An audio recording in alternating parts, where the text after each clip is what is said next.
स्वागत है दोस्तों आप सभी का आपके अपने यूट्यूब चैनल प्रूव कर पर। आ जाओ भाई सभी लोग। जयराम जी की सभी को राधे राधे। आ जाइए भाई सभी लोग, जल्दी से आ जाइए। एक बार बता दीजिए कि आवाज़ हमारी आप तक पहुंच रही है। बताइए, जल्दी से बताइए। अगर वॉइस हमारी क्लियरली आप तक पहुंच पा रही है तो सभी लोग एक बार सेशन को शेयर कर दीजिए। जितने लोग भी क्लास में हैं सारे लोग सेशन को शेयर कर देंगे। हाँ, आ गए हैं भाई। बता दीजिए। स्टार्ट करेंगे फिर हम लोग क्लास को, है ना। आज हम लोग यहाँ पर पेपर करने वाले हैं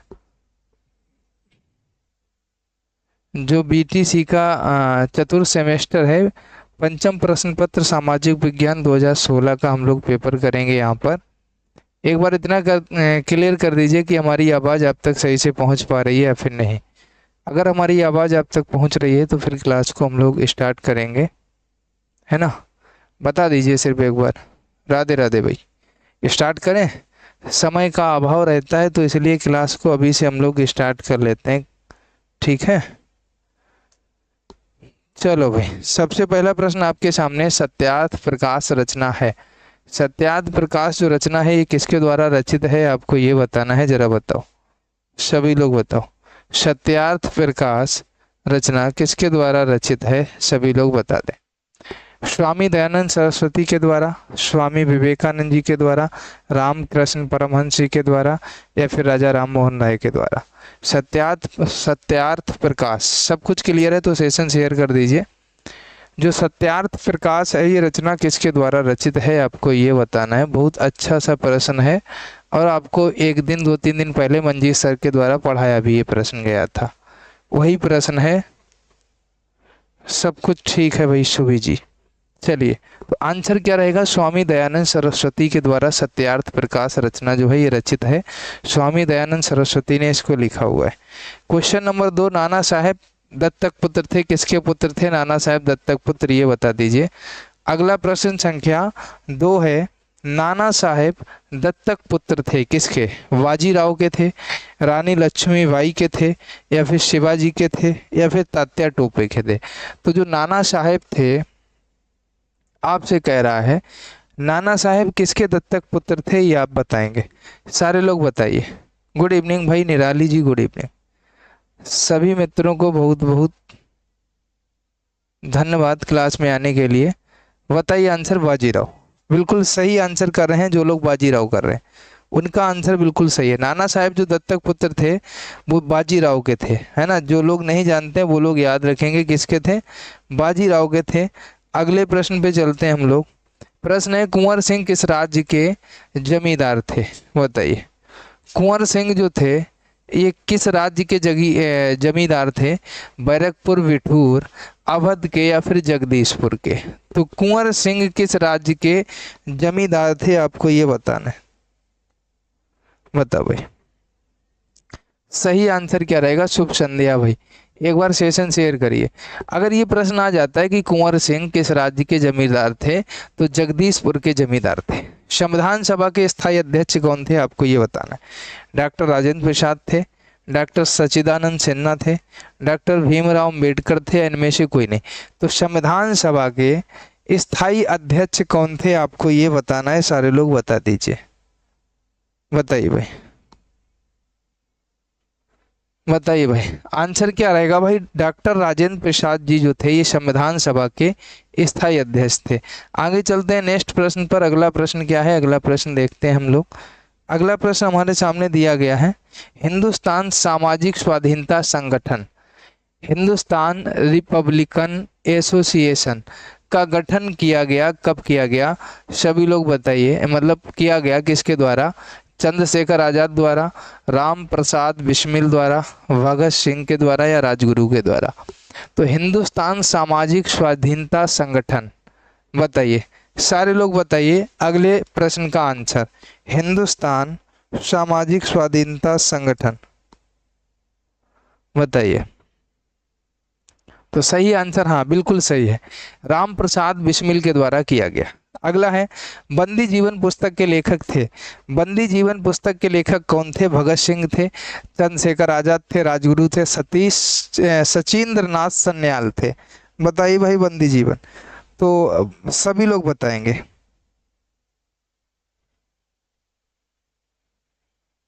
बताइए भाई, बंदी जीवन के लेखक कौन थे? अगर नहीं पता है तो याद रखना, सचिंद्र नाथ सान्याल थे। अगला है, स्वतंत्रता प्राप्ति के समय पांडिचेरी कब्जे में था, किसके कब्जे में? पुर्तगाल के, फ्रांस के, इंग्लैंड की महारानी के, या फिर ईस्ट इंडिया कंपनी के? बताइए, सारे लोग बता दीजिए, आंसर क्या रहेगा, किसके कब्जे में था? बताइए, सारे लोग बता दीजिए। अगले प्रश्न का आंसर सभी लोग बताएंगे। बताओ, आंसर बताओ भाई सभी लोग।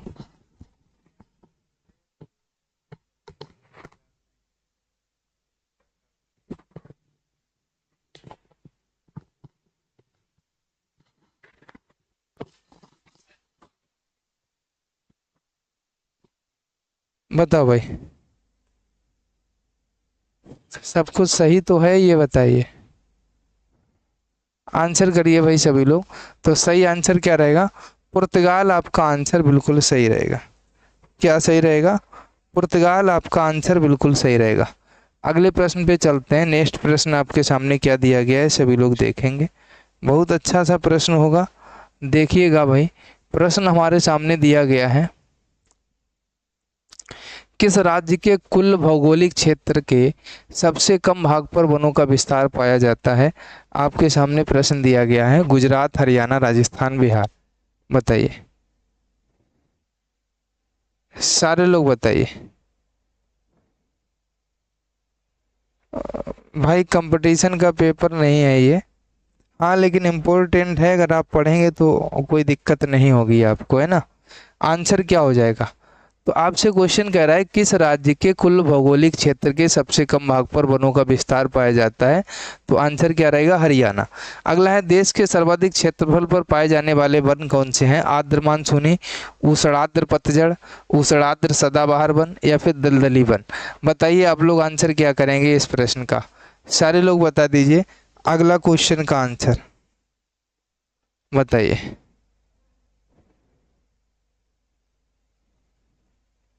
बताइए, सही आंसर क्या होगा? तो सही आंसर होगा ऊसड़ाद्र सदाबहार वन। क्या हो जाएगा? ऊसड़ाद्र सदाबहार वन आपका आंसर हो जाएगा। ठीक है भाई, अगले प्रश्न पे चलते हैं। अगला प्रश्न है, मौसम कैसे बनता है? अगर आपसे ये प्रश्न आ जाए कि मौसम कैसे बनता है, तो भैया बताइए जरा, मौसम कैसे बनता है? देखते हैं, ऑप्शन में देखेंगे तब पता चलेगा मौसम कैसे बनता है।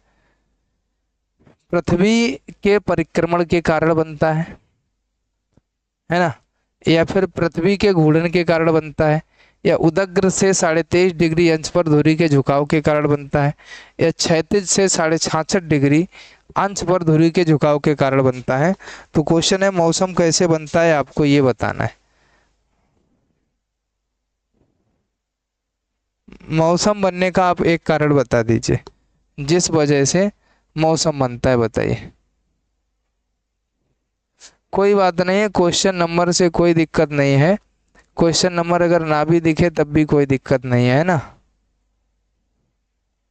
क्वेश्चन नंबर अगर ना भी दिखे तब भी कोई प्रॉब्लम नहीं है, बस आंसर आना चाहिए। हाँ, पृथ्वी के परिक्रमण के कारण मौसम बनता है। अगला है आपका, आर्कटिक बिलो है। आर्कटिक बिलो क्या होता है, आपको ये बताना है।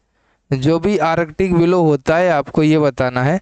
ये हम गोला बना देते हैं, जिस क्वेश्चन का आंसर बताना है। पर्वत का नाम है, बांध का नाम है, वन का नाम है, झाड़ी का नाम है। आर्कटिक बिलो अगर आपसे पूछा जाए तो आर्कटिक बिलो किसका नाम है, आपको ये बताना है।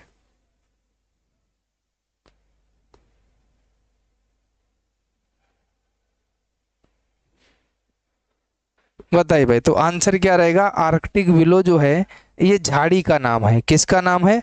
आर्कटिक विलो एक झाड़ी का नाम होता है। जिसको भी नहीं पता है वो लोग याद रखेंगे। अगला है, सीसी का नाम है। सीसी का नाम क्या है? सीसी जो है ये क्या है? एक प्रकार के मच्छर, एक प्रकार की मछली, एक प्रकार की मक्खी, एक प्रकार के कुत्ते का नाम। तो सीसी किसका नाम है, आपको ये बताना है, बता दीजिए। बताइए भाई, सीसी की अगर बात की जाए तो सीसी किसका नाम है, सारे लोग बता देंगे, बताओ। सारे लोग बताओ, सीसी जो है ये किसका नाम होता है? तो सही आंसर क्या रहेगा? नीम के वृक्ष की छाल से। सॉरी सॉरी सॉरी, हम नीम की क्या बताने लग गए, सीसी बताना था। एक प्रकार की मक्खी का नाम होता है सीसी। ठीक है। अगला है मलेरिया की दवा कुनैन बनाई जाती है। तो सभी को पता होगा मलेरिया की दवा जो कुनैन होता है ये किससे बनाया जाता है? आप सभी जानते होंगे, जो मलेरिया की दवा कुनैन है ये किससे बनाया जाता है?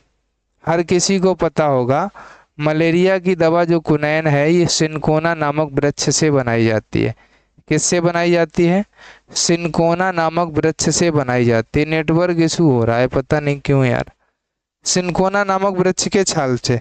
और बहुविकल्पी का लास्ट प्रश्न है बहुविकल्पी में, फिर इसके बाद पूरा पेपर ही हम लोग करेंगे, है ना।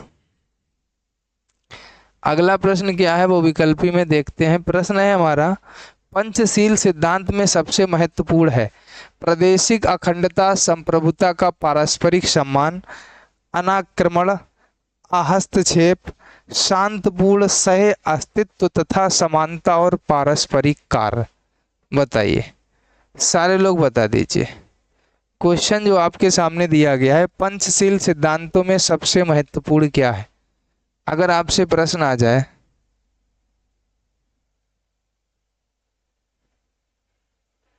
ठीक है भाई, मोबाइल जमा करके भोजन भी कर लीजिए, क्योंकि भोजन भी करना जरूरी होता है ना।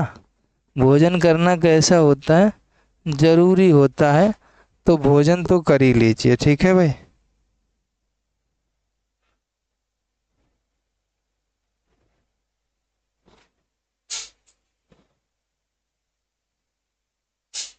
बताइए भाई, सारे लोग बता दीजिए। भोजन करना जरूरी होता है, तो सभी लोग बता दीजिए क्या होगा। आंसर क्या सही रहेगा? आंसर भाई इसका भी डी सही रहेगा। शांतिपूर्ण सह अस्तित्व तथा समानता और पारस्परिक कार्य पंचशील सिद्धांतों में सबसे महत्वपूर्ण है। क्या महत्वपूर्ण है? शांतिपूर्ण सह अस्तित्व तथा समानता और पारस्परिक कार्य जो है ये महत्वपूर्ण है। ठीक है भाई, आगे चला जाए, एक बार बताओ, आगे चलें। चलिए भाई, अब हम लोग कहाँ पे चलेंगे? अब हम लोग पढ़ेंगे अत लघुत्तरीय प्रश्नों को। अत लघुत्तरीय प्रश्नों में सबसे पहला जो प्रश्न आपके सामने दिया गया है, 1857 के स्वतंत्रता संग्राम के कारण अगर आपसे पूछे जाएं तो 1857 के स्वतंत्रता संग्राम के कारण क्या क्या थे, जरा आप लोग बता दीजिए। क्या क्या कारण रहे होंगे 1857 के स्वतंत्रता के, एक बार ये बताइए। सारे लोग बताइए भाई। तो देखो, ईसाई धर्म का प्रचार, जातिवाद की उपेक्षा, चर्बी लगे कारतूसों का प्रयोग, भेदभाव नीति, कुटीर उद्योग, धंधों का विनाश, ये सारे क्या थे? यही सारे के सारे 1857 ईस्वी के जो स्वतंत्रता संग्राम था इसके कारण थे। सबसे मुख्य कारण तो यही माना गया है कि चर्बी लगे कारतूसों का प्रयोग किया गया, है ना, भेदभाव किए गए नीतियों में, कुटीर उद्योग धंधों का विनाश किया गया। ये सारी चीज़ों ने किसका रूप लिया? स्वतंत्रता संग्राम का रूप लिया। आप ये कह सकते हैं कि स्वतंत्रता संग्राम के ये सारी चीज़ें कारण बने। ठीक है, आगे चलो भाई, नेक्स्ट पे चलते हैं। अगला क्या है सभी लोग देखेंगे। अगला दिया गया है आपका प्रश्न है, रानी अवंतीबाई कौन थी? देखो, रानी अवंतीबाई का नाम तो हर किसी ने सुना होगा और हर कोई जानता भी होगा। वीडियो रुक रही है, हाँ नेटवर्क इशू है थोड़ा, पता नहीं क्यों, क्या बताऊं यार। एक सेकंड रुकना, एक बार ट्राई करता हूँ, शायद सही हो जाए। एक सेकंड रुकना थोड़ा।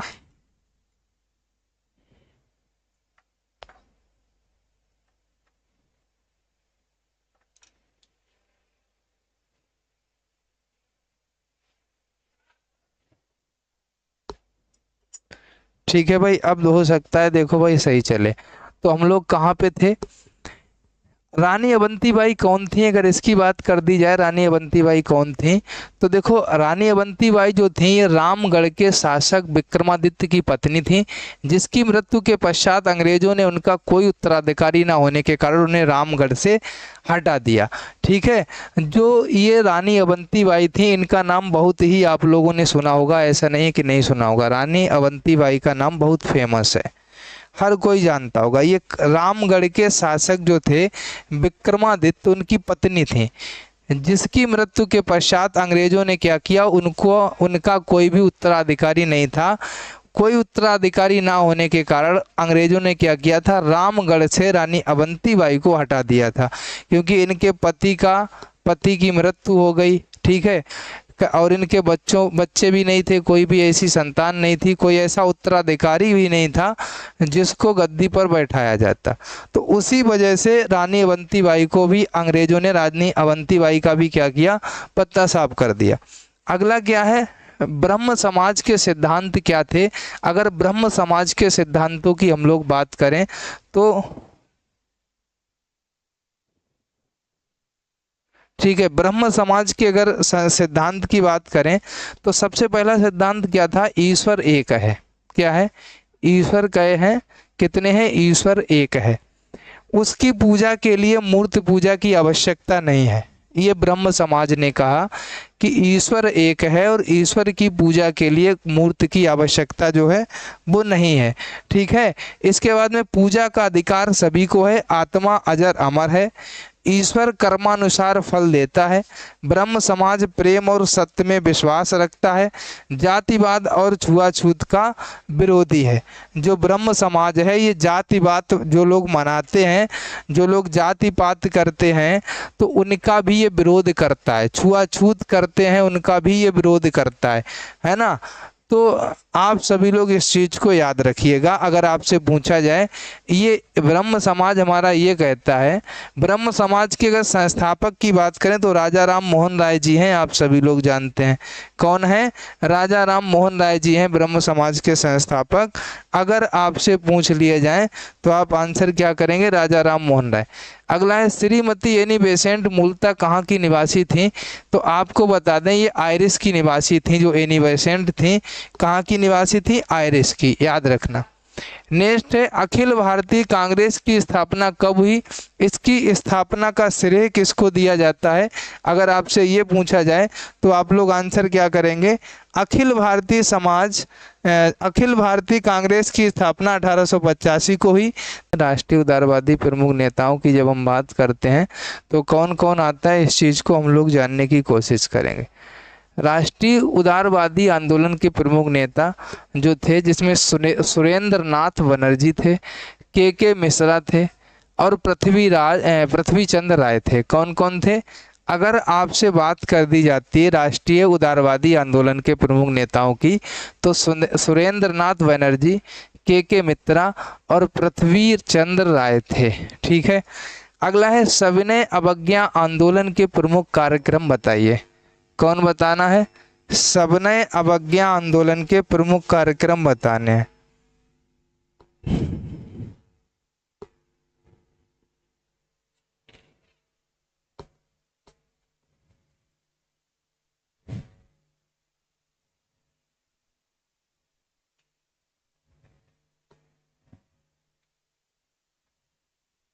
खुलो है बंद है जी,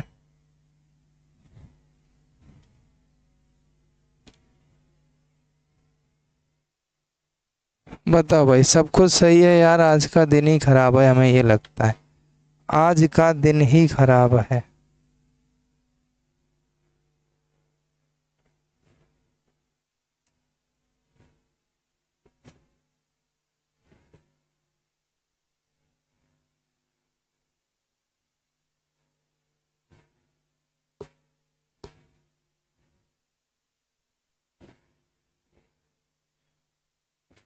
ठीक है, एक सेकंड रुक जाइए भाई।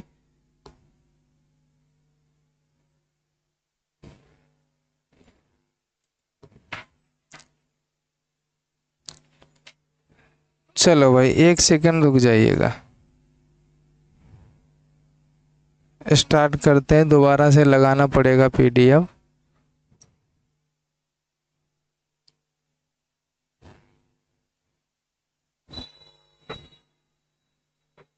चलिए हम लोग कहाँ पर थे वहीं पर चलते हैं जहाँ पर थे, ठीक है। हम लोग यहाँ पे थे।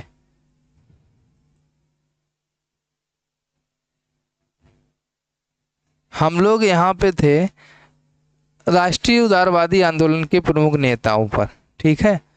तो अब हम लोग चलते हैं वहीं पर अगले प्रश्न पर। सबने अवज्ञा आंदोलन के प्रमुख कार्यक्रम बताना है। तो 12 मार्च 1930 को नमक सत्याग्रह की शुरुआत, 6 अप्रैल 1930 को नमक कानून तोड़ा गया। अब देखो, नमक सत्याग्रह की शुरुआत 12 मार्च 1930 और नमक कानून तोड़ा कब गया, 6 अप्रैल 1930। यानी 1930 में ही 12 मार्च को शुरू भी हुआ और तोड़ा कब गया, 1930 में ही तोड़ा गया, लेकिन 6 अप्रैल को।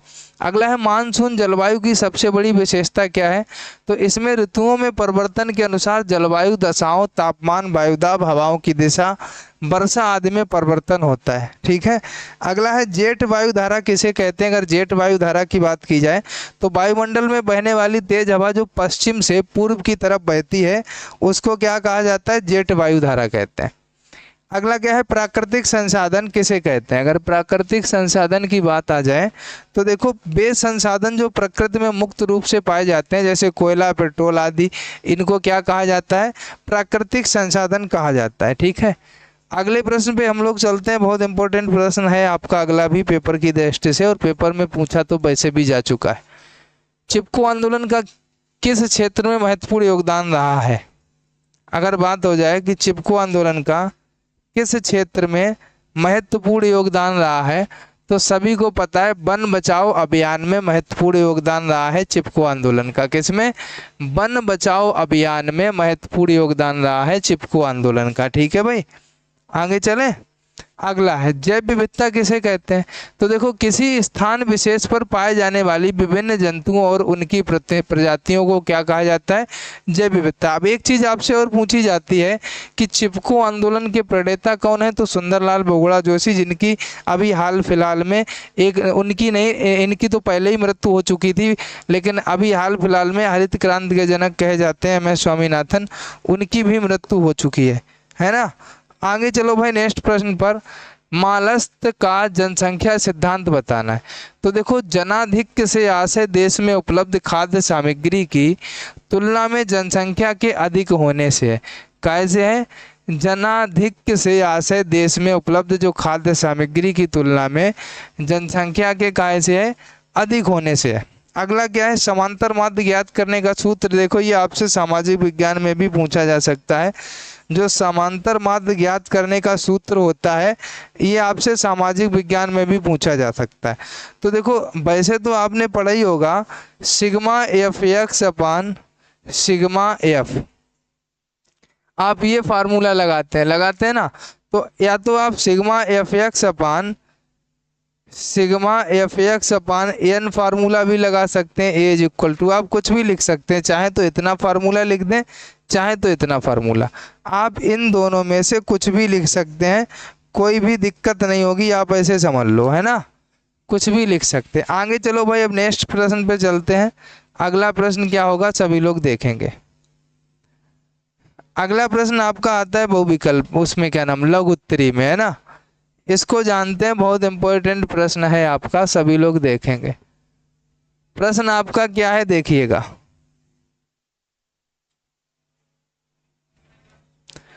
प्रश्न हमारा दिया गया है 1857 के स्वतंत्रता संग्राम का नेता बहादुर शाह जफर को क्यों घोषित किया गया, किन्हीं 4 कारणों पर प्रकाश डालिए। क्वेश्चन आपसे क्या आएगा, जो 1857 था, 1857 के स्वतंत्रता संग्राम का जो नेता बहादुर शाह था, बहादुर शाह जफर, इसको क्यों घोषित किया गया और किन्हीं 4 कारणों पर इसके प्रकाश भी डालना है।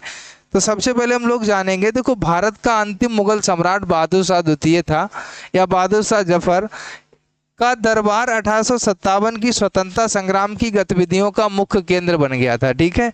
संघर्ष प्रारंभ होने के उपरांत स्वतंत्रता संग्राम के सैनिक मेरठ से 11 मई 1857 ईस्वी को दिल्ली पहुंचे थे और इसी अंतिम मुगल सम्राट को अपना नेता स्वीकार किया था। बहादुर शाह द्वितीय जफर ने लगभग 3 माह तक दिल्ली को अंग्रेजों के प्रभाव से मुक्त रखा और अंग्रेजी सेनाओं को अनेक स्थानों पर पराजित किया। अंत में अल्प साधनों के कारण बहादुर शाह द्वितीय यानी जफर को पराजित होकर बंदी बनाना पड़ा। अंग्रेजों ने उसे रंगून भेज दिया, जहां 1862 ईस्वी में उसकी हत्या भी हो गई थी। ठीक है, अंग्रेजों ने क्या किया, अंत में पहले तो उसको बनाते भी चले गए, लेकिन अंत में क्या किया, युद्ध भी लड़ डाला। युद्ध लड़ने के बाद में उसको आप ऐसे समझ लीजिए क्या नाम, जो बहादुर शाह जफर था उसको पराजित करके बंदी बना करके रंगून भेज दिया, और फिर 1862 में उसकी मृत्यु भी हो जाती है। मतलब यहाँ से ये पता चलता है कि पहले आए, लालच दिया, मिले, फिर लालच दिया कि तुमको हम ये बनाएंगे वो बनाएंगे, सब कुछ बनाया भी, अंत में फिर उसी के साथ युद्ध भी कर डाला, युद्ध में उसको हरा भी दिया, क्योंकि उसके साथ रहे, उसकी सारी कमजोरियों को जाना, और जब कमजोरियां जान जाओगे तो हराना सीधी सी बात है कि लाजमी हो जाता है। तो हरा दिया, बंदी बना लिया और मौत के घाट उतार दिया। तो यहाँ से आपको जो भी शिक्षा मिलती है आप समझ सकते हो। आगे चलो, निम्नलिखित पर टिप्पणी लिखिए। एक अहमदिया आंदोलन पर, एक देवबंद आंदोलन पर। इस पर अगर टिप्पणी लिखने को आ जाए इन दोनों पर तो आप किस प्रकार से लिखेंगे? तो सबसे पहले अहमदिया आंदोलन जानते हैं। सन 1889 ईस्वी में मिर्जा गुलाम अहमद 1838 से 1908 ईस्वी में आंदोलन की शुरुआत की। इस आंदोलन का मुस्लिम समाज पर काफ़ी प्रभाव पड़ा, जिससे इस्लाम धर्म के अनेक दोष दूर हो गए। इन्होंने बादियानी संप्रदाय की स्थापना की थी। इनका कथन था वे मुसलमानों के पैगंबर, ईसाइयों के मसीहा और हिंदुओं के अवतार हैं। वे पर्दा प्रथा, बहुविवाह तथा तलाक के समर्थक थे। इनकी पुस्तक का नाम था बराहीन ए अहमदिया। ठीक है, इनकी पुस्तक का नाम भी क्या था? बराहीन अहमदिया। ठीक है, सभी लोग इसको भी याद रखेंगे। अगले पे चलते हैं हम लोग। अगला पॉइंट हमारा क्या आता है? देवबंद आंदोलन क्या था? ये क्वेश्चन सारे के सारे आपसे पूछे गए हैं डीएलएड के पेपर में, जो 2016 का पेपर है, वही पेपर आप लोग कर रहे हैं। देवबंद आंदोलन बहुत, और ये सारे प्रश्न क्या है, आप अगर देखेंगे प्रीवियस ईयर पेपर में, प्रीवियस ईयर क्वेश्चनों को, तो क्या होता है कि आपसे जब प्रश्न आते हैं तो 2016 वाले प्रश्न 17, 18, 19 में भी एक आध प्रश्न पूछा गया होगा। तो प्रीवियस ईयर पेपर को पढ़ने से ये होता है कि आपको एक तो ये पता चल जाता है कि किस प्रकार के क्वेश्चन पूछे जा रहे हैं, दूसरा ये भी पता चल जाता है, क्वेश्चन याद हो जाते हैं। अगर पेपर में बैक होते हैं क्वेश्चन तो आप दिक्कत नहीं होगी आपको करने में। देवबंद आंदोलन क्या था? 1857 ईस्वी में जो स्वतंत्रता आंदोलन के बाद देवबंद मुस्लिम आंदोलन का केंद्र रहा है। देखो 1857 में जो स्वतंत्रता आंदोलन हुआ था उसके बाद में देवबंद आंदोलन को भी इसका केंद्र माना जाता है। एक मुस्लिम उलेमा जो प्राचीन मुस्लिम साहित्य के प्रकांड विद्वान थे, इन्होंने देवबंद आंदोलन चलाया था। उन्होंने मोहम्मद कासिम तथा रशीद अहमद गंगोही के नेतृत्व में देवबंद में शिक्षा संस्था की स्थापना की। इस आंदोलन के दो उद्देश्य थे। क्या क्या? ये था कुरान तथा हदीस की शिक्षाओं, क्या था? कुरान तथा हदीस की शिक्षाओं का प्रसार करना था। ठीक है, और क्या था? विदेशी शासकों के विरुद्ध जिहाद की भावना बनाए रखना। उन्होंने मुसलमानों को कांग्रेस में सम्मिलित होने के लिए प्रेरित किया। इसके अतिरिक्त फिर क्या किया? नदवा उल उलूम लखनऊ 1894 ईस्वी में मौलाना शिवली नुमानी, महल ए हदीस पंजाब मौलाना सैयद नज़ीर हुसैन नामक मुस्लिम संस्थाओं ने क्या किया? मुस्लिम समाज को जागृत करने में महत्वपूर्ण योगदान दिया। देखो करते क्या थे, ये ऐसी शिक्षा देते थे अपने लोगों को, मतलब जिहाद नाम का तो आपने शब्द सुना ही होगा। जिहाद क्या होता है हर कोई जानता भी होगा, ऐसा कोई नहीं होगा जो जिहाद ना जानता हो। तो ये लोग क्या करते थे, जिनके आपको नाम बताए गए, इन लोगों का सभी का काम यही था, जितने भी मुस्लिम लोग थे उनको पहले तो कांग्रेस में भर्ती करा दिए। मतलब जैसे कांग्रेस में किसी को अध्यक्ष बनवा दिए, किसी को कुछ बना दिए, इस प्रकार से अपने आप को वहाँ पर स्थानांतरित किया कि कोई समझ भी ना पाए कुछ भी और कोई दिक्कत भी ना आए, है ना। फिर इसके बाद क्या किया, उन लोग को जिहादी का पाठ पढ़ाने लगे, जो जिहादी लोग करते हैं, जैसे जिनको को हम लोग ये भी कह सकते हैं आतंकवादी, है ना। जिहाद फैलाना कहीं पूजा स्थलों पर या मस्जिदों पर, देखो जो जिहादी होते हैं वो ये नहीं देखते हैं कि हम मंदिर पर बम गिरा रहे हैं या मस्जिद पर बम गिरा रहे हैं, है ना। आपने देखा होगा इंडिया में ही मस्जिद पर बम नहीं गिराए जाते हैं, बस सिर्फ इंडिया में ही।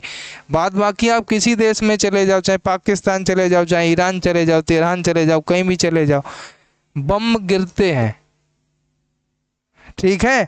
लेकिन अपने यहाँ नहीं गिराए जाते हैं मस्जिदों पर बम, और अदर देशों में गिरते हैं। लेकिन पहले क्या था, इन लोगों ने यही किया था, पहले गिराए जा रहे थे, है ना। जब इस प्रकार से ये सारी चीजें आई, तो आप सभी लोग इस चीज को याद रखिएगा।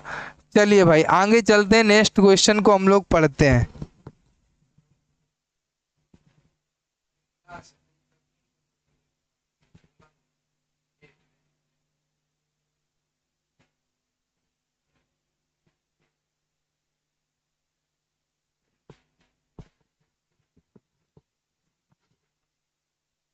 बताओ भाई आगे चला जाए।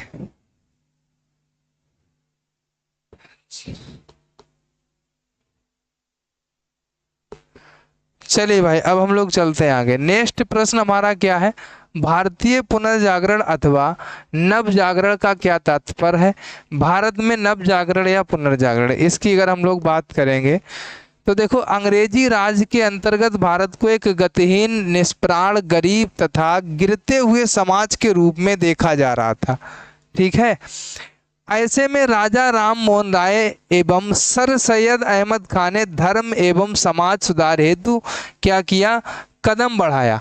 इसके साथ ही आर्य समाज, रामकृष्ण मिशन व देवबंद आंदोलन भी धर्म व समाज सुधार से ही संबंधित थे। भारत में लगभग सभी सामाजिक कुरीतियां धार्मिक मान्यताओं पर आधारित थीं, इसलिए धर्म को सुधारे बिना समाज सुधार संभव नहीं था। भारतीय जीवन के विभिन्न पक्षों में इनका बहुत निकट का संबंध था, जैसे सती, विधवाओं का पुनर्विवाह निषेध, है ना। इस प्रकार से आप सभी जानते हैं सती प्रथा का अंत किया राजा राम मोहन राय ने, आप जानते हैं, है ना। ये सारी चीज़ें की गई, और बाल विवाह होते थे, विधवा पुनर्विवाह, इन सारी चीज़ों पर क्या किया गया, ये सारी चीज़ें नव जागरण पुनर्जागरण में देखने को आपको मिलती हैं, उसी के अंतर्गत, ठीक है। इसके बाद क्या हुआ, प्रथा जैसी मान्यताएं समाप्त हुई, बिना उनका सामाजिक कल्याण संभव नहीं था। नव जागरण काल के कुछ समाज सुधारक निम्नवत हैं, जो आप नीचे देख सकते हो कौन कौन है, आपके सामने है। राजा राम मोहन राय की बात करें तो ब्रह्म समाज, अगर आपसे पूछा जाए ब्रह्म समाज के बारे में आ जाए तो राजा राम मोहन राय आ जाते हैं। जिहाद एक अरबी शब्द है जिसका अर्थ है प्रयत्न करना, नैतिक मूल्यों के संरक्षण किए जाने वाली जदोजहद या संघर्ष, किसी जायज मांग के लिए भरपूर कोशिश करना है, आंदोलन। हाँ भाई सरफराज जी, आपकी बात बिल्कुल सही है, लेकिन आज के ज़माने का जिहाद अलग है है ना। हम आज के ज़माने के जिहाद की बात कर रहे हैं, पुराने ज़माने का जिहाद शब्द अलग था, बहुत पुराने ज़माने जो हम लोग पढ़ते हैं, पढ़ाई के अकॉर्डिंग जिहाद अलग है, लेकिन समय के अनुसार अगर देखें तो जिहाद अलग है। बात समझ में आई। हाँ, और ये चीज़ हर कोई समझता है। हम समय के अनुसार जिहाद की बात बताए हैं, आप पढ़ाई के अनुसार जिहाद का अर्थ बताए हैं, बस फर्क इतना है। चलिए भाई, दयानंद सरस्वती की बात करें तो आर्य समाज, महादेव गोविंद रानाडे की बात करें तो प्रार्थना समाज, स्वामी विवेकानंद की बात करें तो रामकृष्ण मिशन, सर सैयद अहमद खां की बात करें तो साइंटिफिक सोसाइटी विज्ञान समिति। जैसे हम थोड़ा समझा दें आपको, जैसे जिहाद की बात है, अच्छी चीज़ों की मांग के लिए जिहाद शब्द का, जिहाद चीज़ का प्रयोग होता है, लेकिन अच्छी चीज़ों की मांग क्या है, जैसे पाकिस्तान कहता है जिहाद जिहाद करता है, हमको कश्मीर चाहिए कश्मीर चाहिए, तो ये अच्छी चीज़ की तो मांग है नहीं। कश्मीर इंडिया का हिस्सा है तो कैसे दे देंगे, गलत मांग करते हैं। अगर जो मांग सुनिश्चित हो पहले से ही, जो मांग जायज़ हो पहले से ही, वो मांग के लिए अगर जिहाद किया जाए तो अच्छा है। और जो जायज़ नहीं है, नाजायज़ चीज़ों के लिए मांग करो, फिर ना मिले उसके लिए आतंकी हमले करो, ये गलत हो गया। तो इसलिए जिहाद शब्द को गलत वे में लिया जाता है हमारे देश में।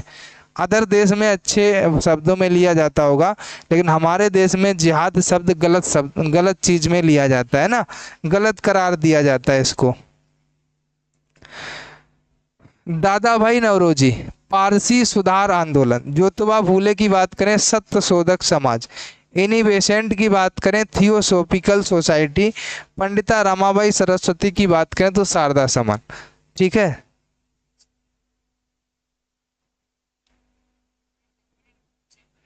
नहीं, अलग मतलब नहीं निकालना है। हमने तो पहले सीधी सी स्पष्ट भाषा में कह दी थी बात, तो गलत मतलब निकालना ही नहीं। हम तो पहले ही स्पष्ट भाषा में बता दिए थे कि अपने देश में ऐसा नहीं हुआ है कभी भी आज तक कि किसी ने भी मस्जिद को तोड़ा हो, या मंदिर तो तोड़े गए जब पहले हमले हुए, कई सारे मंदिर लूटे गए जो विदेशी आक्रमण हुए, लेकिन अपने देश में ऐसा कभी आपने नहीं सुना होगा कि किसी के द्वारा अगर अवैध किसी, जैसे मेरी जगह है, मेरे घर में जबरदस्ती अगर कोई मंदिर भी बना देगा तो व्यक्ति नहीं बनाने देगा। अवैध उसकी पर्सनल जगह में मस्जिद बना देगा तो व्यक्ति नहीं बनाने देगा अपनी पर्सनल जगह में। तो अवैध जगह पर कब्जा करने पर तो तोड़े गए होंगे, चाहे कुछ भी हो, लेकिन अगर अवैध जगह नहीं है तो अपने देश में ऐसा नहीं होता है। भारत देश में हम ये चीज़ पहले इसीलिए क्लियर कर दिए थे कि अपना देश ऐसा नहीं है ना। तो अपने देश में ऐसा नहीं होता, दूसरे देशों में लेकिन ऐसा होता है।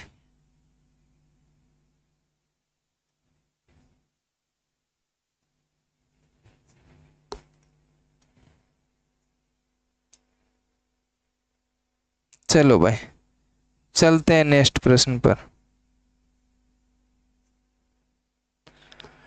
चलो भाई, नेक्स्ट प्रश्न क्या है? भारत का मानचित्र बनाकर निम्नलिखित स्थानों के नाम सहित अंकित करना है।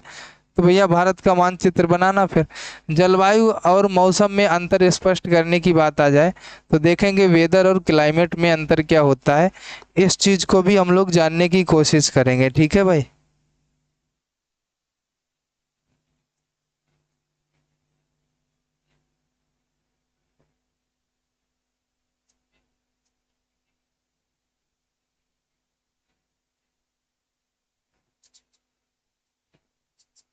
देखो, हम आपको एक चीज और बता दें, ये जो शब्द है ये हमने किसी से सीखा नहीं, ना किसी से पढ़ा, हम तो न्यूज में सुन लेते हैं कि आज इतने पत्थर बरसाने वाले जिहादियों को पकड़ा गया, ऐसी खबरें नहीं आती हैं।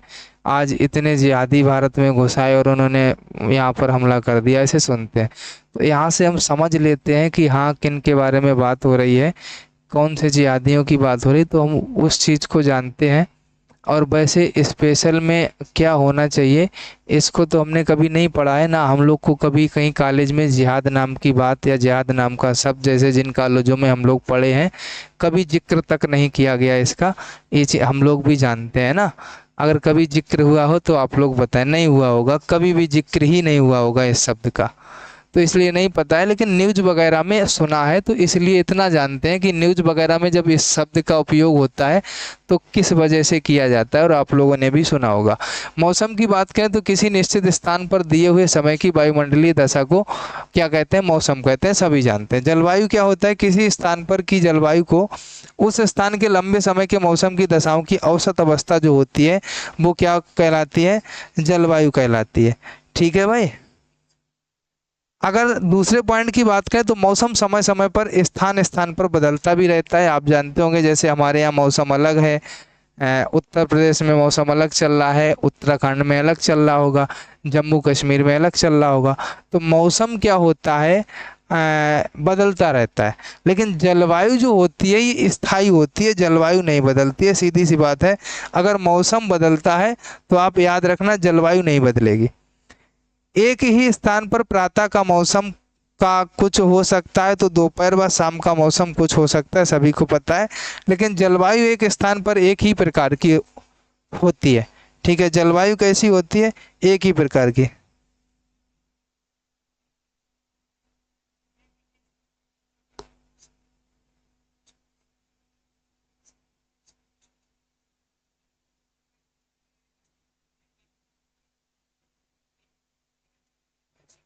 भाई मैथ की क्लास तो हम 1 बजे लिए थे। मैथ की क्लास तो 1 बजे लिए थे, है ना। चलो आगे चलते हैं। चलो भाई, आप लोग क्यों लड़ते हो? हम लोग को इन चीज़ों से क्या मतलब है? सिर्फ एक शब्द आया था तो हम आपको बता रहे थे बस। ठीक है।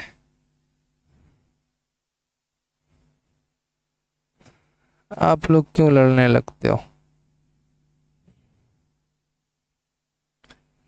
ताप, क्रम, वर्षा तथा जल, हवाएं आदि मिलकर मौसम की रचना करते हैं। इन्हीं तत्वों की लघुकाल की स्थिति को मौसम कहते हैं।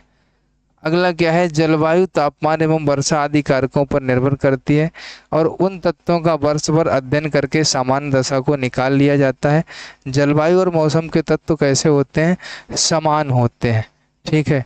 कैसे होते हैं? समान होते हैं। हाँ भाई, सरफराज जी, वादा किया था तो वादा तो हमने पूरा किया था। वादा पूरा नहीं किया था। क्लास ली थी, 1 घंटा 10 मिनट ली थी, लेकिन क्लास तो ली थी, है ना? चलो।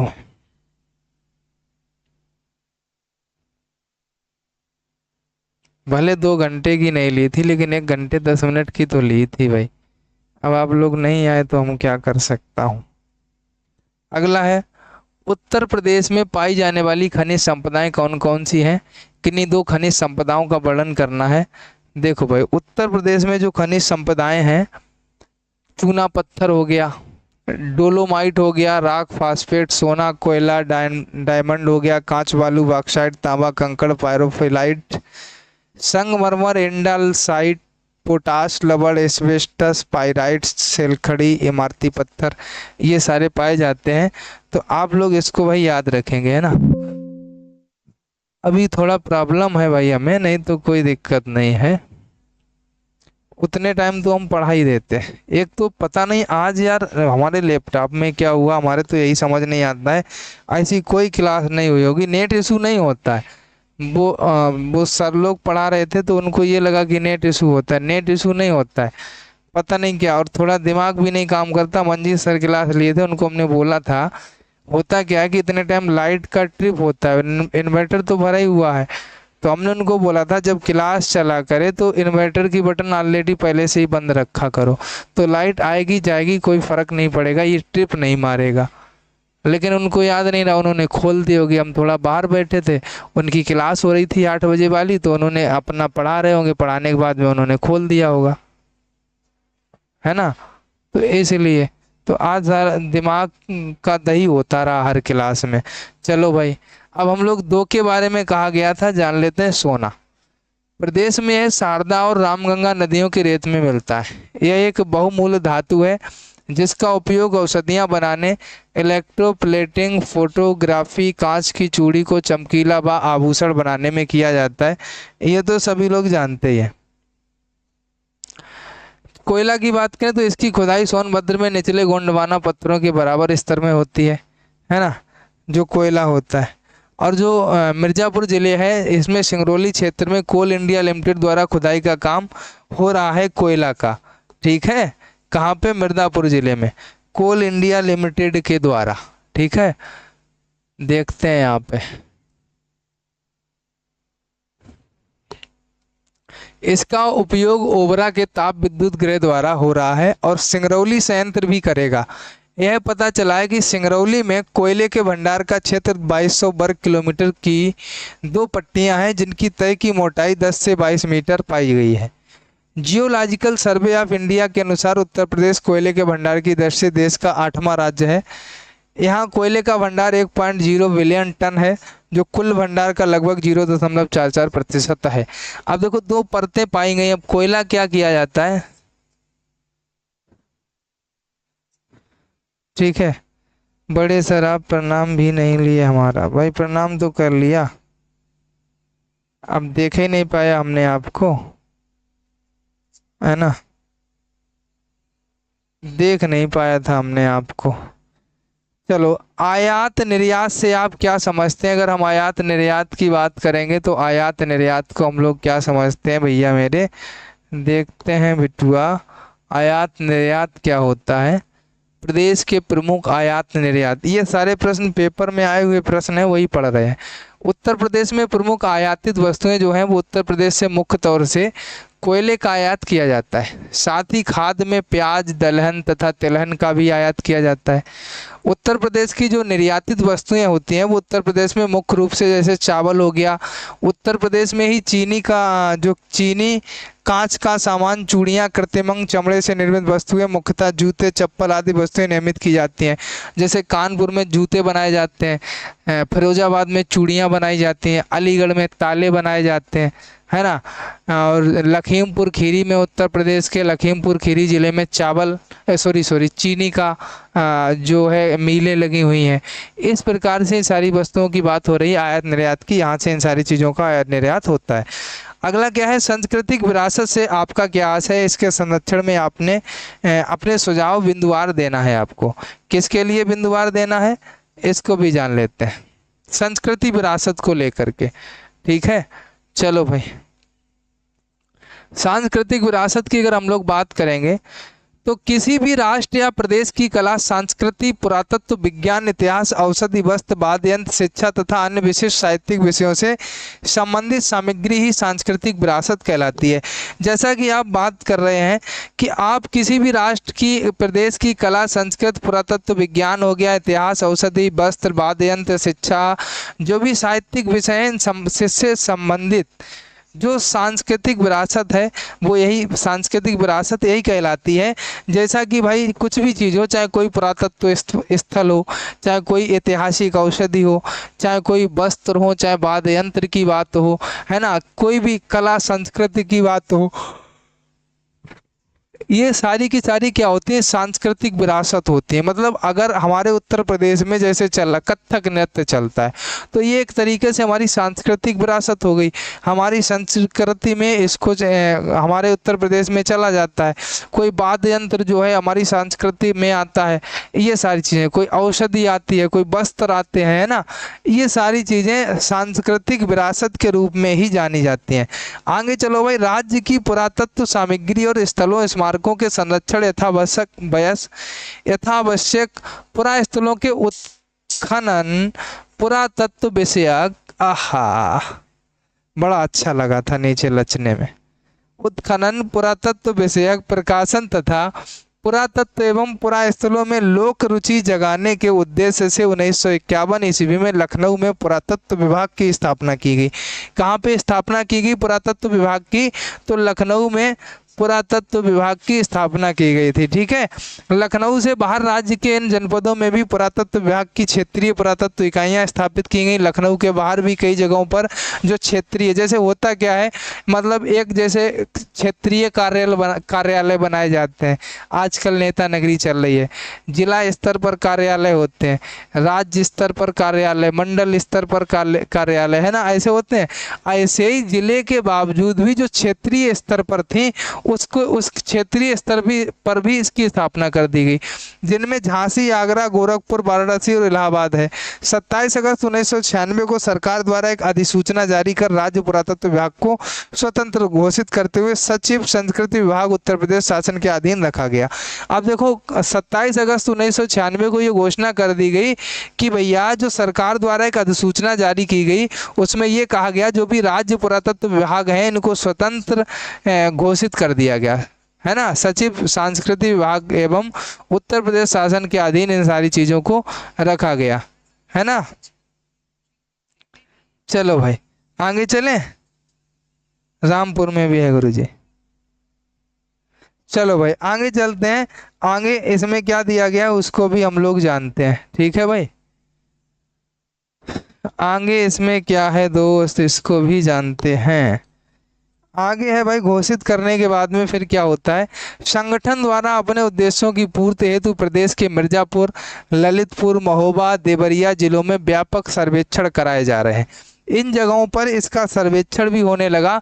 और उत्तर प्रदेश जो है, उत्तर प्रदेश के इतिहास की अगर हम यहाँ पर देखें, उत्तर प्रदेश में क्या हुआ, उत्तर प्रदेश के इतिहास के अल्पज्ञात पक्षों की जानकारी के लिए संगठन द्वारा मनवाडीह, सीतापुर, हुलास खेड़ा लखनऊ, जाजमऊ कानपुर में है और मूसा नगर कानपुर, ठीक है, शनिचर सुल्तानपुर में है, राजा नल का टीला नई डीही एवं भगवान ये सोनभद्र में है, मलहर चंदौली में है। इन जगह पर पुरातत्व उत्खनन करवाए गए। ठीक है, सारी चीजें।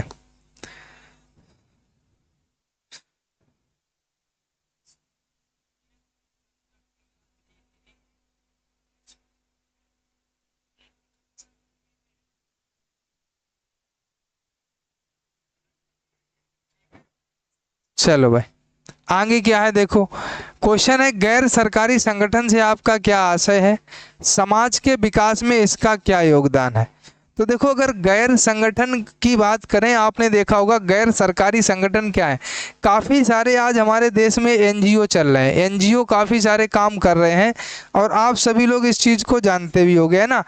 एनजीओ जो काम कर रहे हैं, ये एनजीओ काफ़ी ज़्यादा हम लोग के लिए हेल्पफुल भी हुए हैं, ज़रूरतमंद लोगों के लिए, है ना, जिनको इस चीज़ की ज़्यादा ज़रूरत है उनके लिए काफ़ी ज़्यादा एनजीओ हेल्पफुल भी है। तो इनको कुछ गैर सरकारी संगठन भी, कुछ सरकारी संगठन भी होते हैं। तो एनजीओ जो है ये गैर सरकारी संगठन है। ऐसे व्यक्तिगत संगठनों को कहा जाता है जो बिना लाभ के धार्मिक, वैज्ञानिक, सांस्कृतिक, लोकोपकारी, तकनीक या आर्थिक उद्देश्यों से गठित होते हैं। ऐसे संगठनों में ना तो कोई अंतर सरकारी करार होता है और ना ही वे प्रत्यक्ष रूप से सरकार के साथ सहभागिता करते हैं। देखो, होता क्या है, जो ये एनजीओ होते हैं, आपको बता दें आपकी जानकारी के लिए, अगर आपको किसी भी व्यक्ति को सांस्कृतिक स्तर पर कोई ज़रूरत होती है तो जो एनजीओ कार्य करते हैं ये उस व्यक्ति के लिए होते हैं। किसी भी व्यक्ति को आर्थिक स्थिति की दृष्टि से कोई दिक्कत होती है तो उसके लिए भी एनजीओ कार्य करते हैं। और आजकल आपने देखा होगा, जब से यूट्यूब का ज़माना आया है तब से तो कई सारे और जाने कितने एनजीओ आ गए हैं जो गरीबों की मदद करते हैं, जो अनाथ आलय चल रहे हैं आजकल, जितने भी आप वृद्ध आश्रम चल रहे हैं आजकल, इन सभी में एनजीओ का ही योगदान होता है। और ये सारी चीज़ें एनजीओ के द्वारा ही चलाई जाती हैं। तो चाहे आर्थिक दृष्टि हो, चाहे सांस्कृतिक हो, चाहे कोई विज्ञान तकनीक को लेकर के कोई बात हो, उन सारी चीज़ में ये सारे जो एनजीओ जितने भी देश में चल रहे हैं मदद करते हैं लोगों की, हम जैसे लोगों की, ज़रूरतमंद लोगों की, जो भी ज़रूरतमंद हैं। ठीक है भाई, बातों में लगे रहे तो हमें कोई दिक्कत नहीं, लगे रहो। हम किसी का फिर कमेंट भी नहीं देखते हैं जब बातें करता है कोई, हमें इससे कोई फ़र्क भी नहीं पड़ता है। हमारा काम है, फिर हम अपना काम करने लगते हैं, फिर दूसरे की बातों पर हम ध्यान भी नहीं देते हैं। अगला है, भारत की जनसंख्या नीति पर संक्षिप्त टिप्पणी लिखनी है। भारत की अगर जनसंख्या नीति पर संक्षिप्त टिप्पणी की बात आ जाए तो नंबर 1 हम बिंदुओं में बात करेंगे। परिवार कल्याण से संबंधित चिकित्सा सेवाओं तथा पुनर्जन्म योग्य बनाने वाली सेवाओं की निःशुल्क व्यवस्था करना, माता तथा बच्चे के स्वास्थ्य संबंधी कार्यक्रम को महत्व देना, औपचारिक तथा अनौपचारिक माध्यमों के द्वारा महिलाओं के शिक्षा स्तर में सुधार लाना, लड़कों तथा लड़कियों की विवाह आयु बढ़ाकर क्रमशः 21 व 18 वर्ष करना, जनसंख्या संबंधी शिक्षा पर अधिक बल देना, जो जनसंख्या संबंधी शिक्षा है इस पर भी बल देना। ठीक है, राज्य सरकारों को दी जाने वाली केंद्रीय सहायता का 8% विशेष रूप से परिवार कल्याण कार्यों के निष्पादन तथा सफलता से संबंधित करना। परिवार कल्याण कार्यक्रम को बढ़ावा देने के लिए केंद्रीय तथा राज्य सरकारों द्वारा प्रचार माध्यमों का पूरी तरह उपयोग करना, जिनमें प्रचार दृष्टिकोण भी शामिल है। भारत सरकार तथा राज्य सरकारों के सभी मंत्रालयों व विभागों को परिवार कल्याण कार्यक्रम से संबद्ध कराना। जितने भी विभाग हैं भारत सरकार के, राज्य सरकार के, इन सभी विभागों को परिवार कल्याण से जोड़ा जाए। जनसंख्या संबंधी शिक्षा पर बल दिया जाए, मतलब ज़्यादा से ज़्यादा बल दिया जाए। राज्य जो सरकार है इनको दी जाने वाली जो केंद्रीय सहायता है इसका 8% विशेष रूप से परिवार जो कल्याण कार्य हैं उनके निष्पादन के लिए, उनकी सफलता के लिए संबंधित होना चाहिए। जो राज्य सरकारों को दी जाने वाली सहायता होती है, केंद्रीय सहायता, जिसका 8% केंद्र सरकार देती है, उसका भी उपयोग आप ये समझ लीजिए परिवार कल्याण के कार्यों के लिए ही होना चाहिए। परिवार कल्याण कार्यक्रम है, इनको बढ़ावा देने के लिए केंद्र सरकार के द्वारा प्रचार प्रसार के माध्यमों का भी उपयोग करना चाहिए, प्रचार के जो दृष्टिकोण है उनको भी शामिल करना चाहिए। भारत सरकार और राज्य सरकार के सभी मंत्रालयों को, सभी विभागों को परिवार कल्याण कार्यक्रम से संबद्ध भी कराना चाहिए, यानी सभी को जोड़ना चाहिए। ठीक है, तो आज की क्लास यहाँ तक थी, ये लास्ट है। हाँ बात सही है, यूट्यूब ब्लास्ट हो जाता अगर कहीं बोल के बात की जा रही होती तो। ये बताओ सभी ने क्लास को लाइक किया या नहीं किया? जल्दी से बता दो, क्लास फिर हम ख़त्म करते हैं। और भाई सारी क्लासों में आया करो, जिसने भी अभी तक इंग्लिश की क्लासें नहीं देखी हैं वो लोग कृपया करके इंग्लिश की क्लासें सारी देखते चलें, फिर बाद में ना कहना कि सर जी इंग्लिश की क्लास करवाओ, इंग्लिश की क्लास करवाओ या हिंदी की करवाओ। बिल्कुल सर जी ने 2 क्लासें हिंदी की जो पढ़ाई हैं उसमें बेसिक से इतिहास पढ़ा दिया है, जो आपके लिए बहुत इंपॉर्टेंट है। और आधा आधा घंटे की क्लास है, 1 घंटे का समय निकाल के उन हिंदी की दोनों क्लासों को देख लीजिए। एक भी प्रश्न इतिहास से बाहर नहीं होगा, हिंदी के इतिहास से अगर एक भी प्रश्न आ गया तो। और कल से जो हिंदी की क्लास होगी वो आपके वर्णमाला से स्टार्ट होने जा रही है, शब्द से, स्वर व्यंजन से, ये सारी चीज़ें कल आपको पढ़ाई जाएंगी हिंदी में। इंग्लिश में अभी जो आपका चल रहा है वही चलेगा, पढ़ते रहिए। ठीक है, तो क्लास लेते रहिए अच्छे से। ठीक है, 2 अकाउंट से लाइक किया नहीं, चॉकलेट नहीं बटेगी।